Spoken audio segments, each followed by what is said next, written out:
To explain you another concept which is very important in seeing the way you behave, you respond to life, and it has been extremely influential in the way I see myself, how I'm able to deal with life situation and deal with people, which it's what we do all the time, and it's about window of tolerance.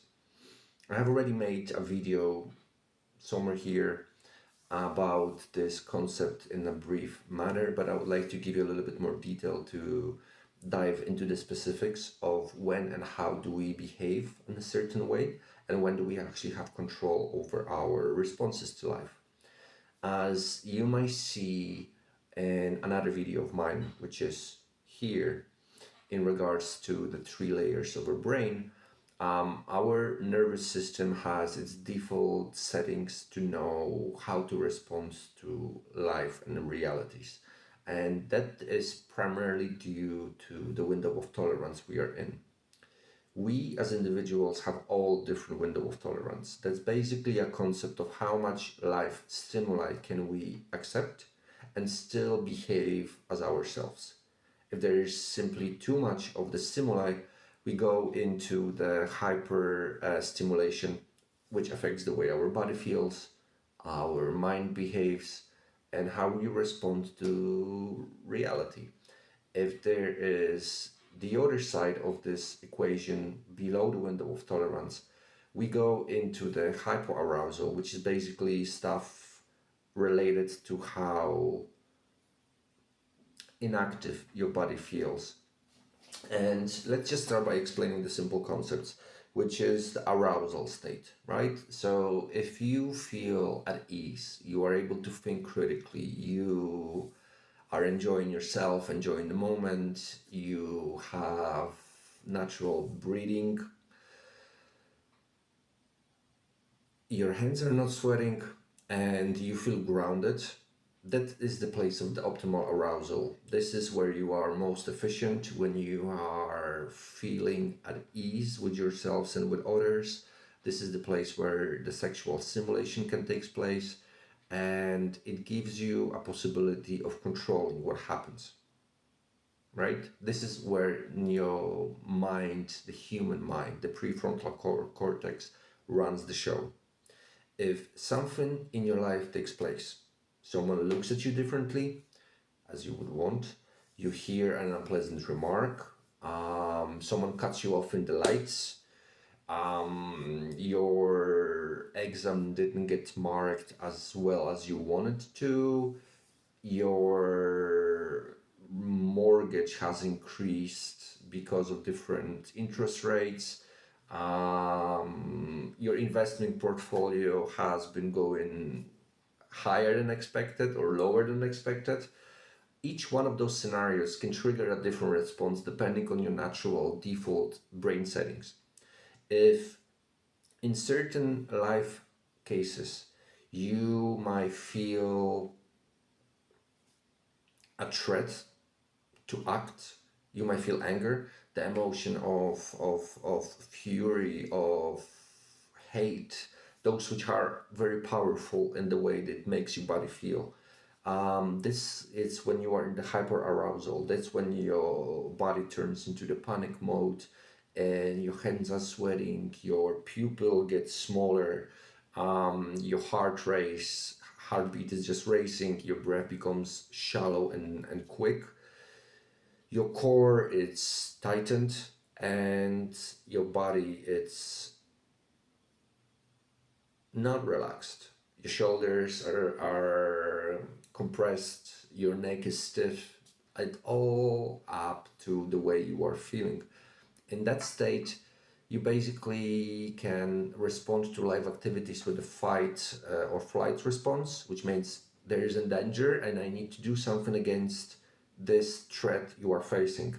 That's why it stimulates your body to not think very critically, but just act and escape the danger. But when your nervous system, your cognitive mind, your limbic brain, and your reptile brain are feeling extreme level of danger, that's when you feel like, okay, I'm done for. There's nothing I can do just to remove this threat. It's better I just lay down and pretend I'm dead. And that's when you go into the below window of tolerance. In that state, you also cannot think properly. Your breath is shallow and slow. Your eyes are shrinked. Your skin turns pale.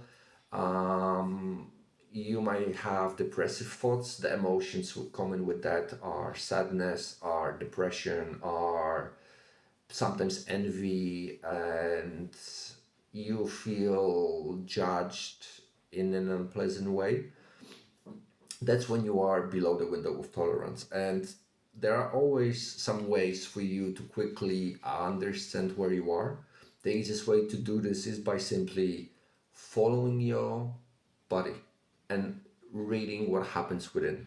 If you notice that your heart is racing super fast, that means you might be in the upper level of the window of tolerance. If your heart beats super slow and your breath is shallow, you are below the window of tolerance. And there's also ways for you to change your way of being while in a different state of arousal. Just to get back to the window of tolerance. If you are too excited, right? If you are above the window of tolerance, you can start by noticing your breath and breathing gently. That's one of the first things you can do. You can notice the way your body is. If you sit, how does the chair sit to you? How does your leg feel against the ground? These are grounding techniques which can your nervous system realize it's not in the direct danger. It felt it is.